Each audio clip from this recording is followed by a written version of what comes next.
68 years after losing Air India to nationalization, reports suggest that the Tatas may have won the bid for Air India once again. However, the government is yet to make an official announcement. Aviation Ministry sources have said that the debt of Air India currently stands at 43,000 crore rupees and the government is looking forward to complete the sell-off by December itself. A bruised and battered Maharaja, returning to the fold of the group which crowned him 89 years ago. The journey back home has been turbulent, to say the least. With a place of pride, Air India enjoyed in the World Airline Rankings, having slipped to the abysmal levels. If all goes well, the ownership of Air India will be transferred to the Tatas by December. Sources have told India Today that Tata's bid around 3,000 crore rupees higher than the reserve price of 15 to 20,000 crore rupees set for the airline. For the government, it is a case of third time lucky. The first attempt to sell Air India to Singapore Airlines in 2001 failed due to political opposition. The second attempt was aborted in 2018 when Indigo pulled out of the race. Though the deal comes with its own baggage, it's a win-win situation for Ratan Tata, emotionally and financially, himself a qualified pilot.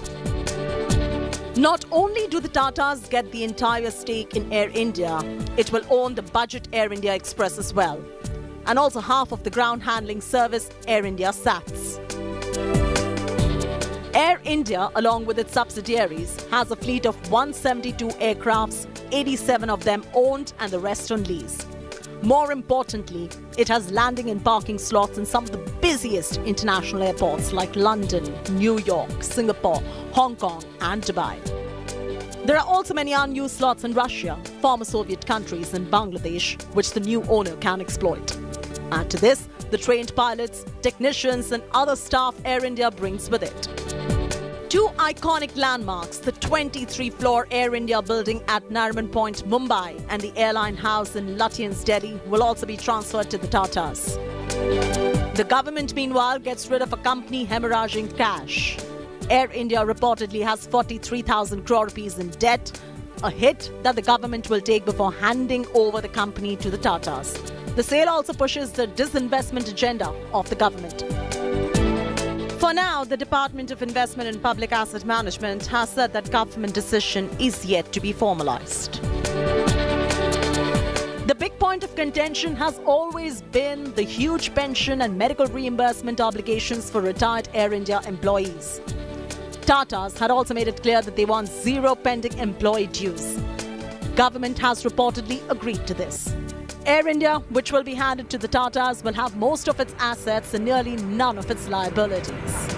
In the industry, this has brought a lot of cheerfulness because most of the industry players now believe that if Tata Sons were to get into the aviation sector, it will give a big boost. And this is also happiness. This is also spelling a lot of happiness for Air India employees because over the past few years, we have seen how the entire airline was in the doldrums.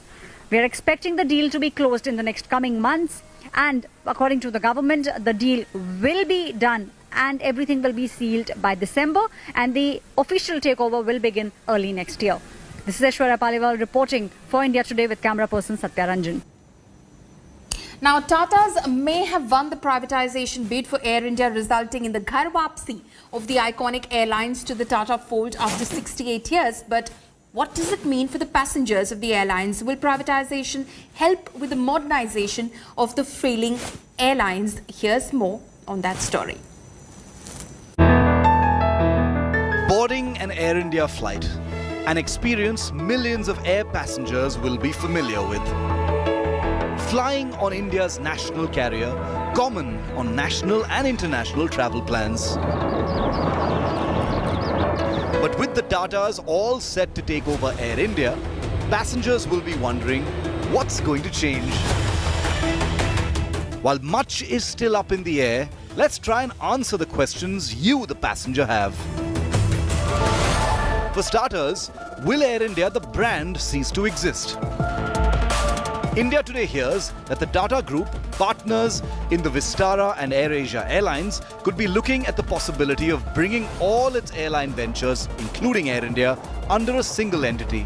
a move that would remove complications involved in combining the organizational structures and reduce operational costs. Any hypothetical single Tata airline entity combining Air India, Vistara and AirAsia India would together have a 26% share of the domestic aviation market in India.